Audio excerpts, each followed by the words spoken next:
রবীন্দ্রনাথ ঠাকুরের অপরিচিতা গল্পটি সমাজের রক্ষণশীলতা, নারীর মর্যাদা এবং আত্মসম্মানের গুরুত্ব তুলে ধরেছে।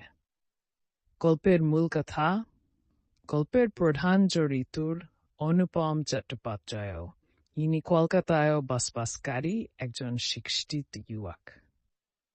তার বিয়ের জন্য একটি সম্ভ্রান্ত পরিবারের মেয়ে কিরণময়ীর সাথে সম্বন্ধ আছে।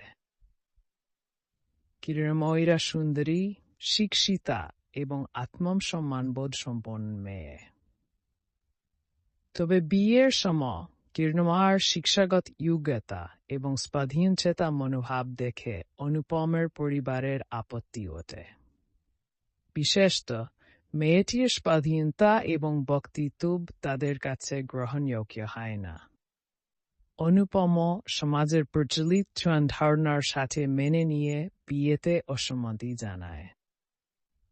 পরবর্তীতে অনুপম বুঝতে পারে যে কিরণময়ীর আত্মসম্মান এবং বক্তৃত্বই ছিল তার প্রকৃত গুণ। সে তার ভুলের উপলব্ধি করে এবং অনুশোচনায় ভোগে।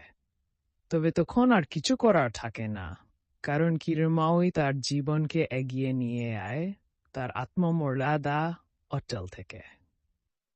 মূল বার্তা: গল্পটি আমাদের শিখায় শিক্ষা, আত্মসম্মান এবং নারীর বক্তৃত্বকে সমাজে মর্যাদা দেওয়া উচিত।